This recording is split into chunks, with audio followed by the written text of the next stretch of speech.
come to you this morning from this jail cell. Oddly enough, this jail cell is located in our church. Well, we use this actually for believers who just can't seem to get their behavior together. Wait, I'm just kidding. If that were true, then I know that this would be, unfortunately, a familiar home to me. But because of Jesus, this isn't my house or my home. So today I come to you from this location to help illustrate a feeling that you might resonate with, because we're 2 weeks into this shelter in place thing right now, but that might feel more like this to you. Stuck in place and kids are going bonkers. I just got to get out, get stuff going on, right? Well, I want to walk us through some scripture. Paul was writing from a Roman prison to believers in Philippi. It's in Philippians. And he was writing them to assure them that despite the trials and things going on, that the gospel is still advancing. Philippians 1:12-13. Now I want you to know, brothers and sisters, that what has happened to me has actually served to advance the gospel.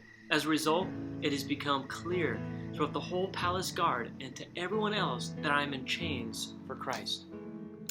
See, a first century Roman prison is not likely known for its comfort or healthcare or regular 3 square meals, shower access, library cards, or anything like that. But this prison is actually quite nice, because I've got a drain down there if I ever need something in the drain. I've got some drywall I could dig through if I really needed to. I've got some bars that are nicely made out of PVC pipe. I've got this electrical even in my prison. I could probably rig this up and warm up a small meal. Or this black curtain. I can just go over this black curtain, move it, and conveniently find my way to an exit right there. But again, those Roman prisons were quite different. There's a variety of ways in which Paul was imprisoned, this representing one of those ways. For Paul, it was probably dark, lonely time, long period of wait for justice, little food, dealing with bribery amongst guards, disgusting smells, rodents going from cell to cell, weather, probably didn't get AC, didn't get heat when it needed, and ultimately a lot of the prisoners were probably there awaiting trial or execution. Paul knew hard times, and the word of his situation was getting out. And the world that we live in also receives bad news, just like wildfire spreading across the field. In fact, I have a comic act that I've done at a lot of different news stations to help promote for a particular event coming up that evening. And I'm about to go perform, do my thing in a variety of time slots, and the producer tells me the only thing that's going to stop the camera or change the plan is if any breaking news stories comes in. Now that's stuff that's like the controversial things, the scandals, the accidents, the tragedies, the shock-oriented stories. This is simply something that people are drawn to, and the news plays on that and caters to that.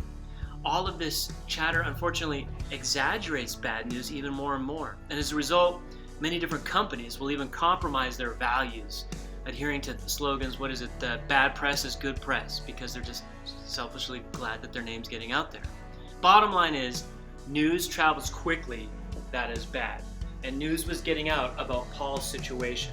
So, reading on. And because of my chains, most of my brothers and sisters have become confident in the Lord and dare all the more to proclaim the gospel without fear. Supporting a down teammate is a response that many people can relate with. Pick any sports team and imagine that player that's injured, and then the adrenaline rush that comes to everybody else to step up when that key player has been injured. Or even in the battlefield, a soldier can discover all kinds of new courage that he never knew he possessed when a fellow soldier is down and he's trying to help in the situation. Our staff is trying to call everybody right now and connect with you. Find out how this shelter in the place is affecting you. Maybe there's some ways that the church at large might be able to help. So please receive these calls, or be proactive and call us. Tell us what's going on. And better yet, be a self-starter. Start to call each other within the church. See how we can look out for each other. People also respond poorly to bad news. Paul describes how this is happening to him. But this exploitation of a bad situation is not a new concept. Yet people are creatively, continually looking for these selfish ways to do so. However, the Bible is full of examples when God uses imperfect people to accomplish His will. So don't be overwhelmed at the selfish responses that we hear about. God knows about what is happening, and in His perfect time, His perfect will be accomplished. Paul leads us by example and how to deal with this. Verse 18 says, "But what does it matter? The important thing is that in every way, whether from false motives or true, Christ is preached, and because of this, I rejoice. Yes, and I will continue to rejoice." One of the most significant points of Paul's letter to the Philippians is just communicating this overall desire to choose joy despite the trial and the situations going on.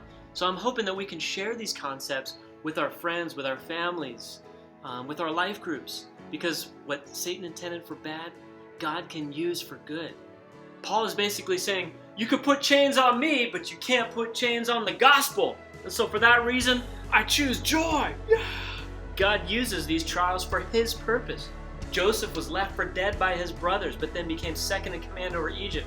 Job went through it all, but then God restored him higher even before it was. The Bible is just full of these examples.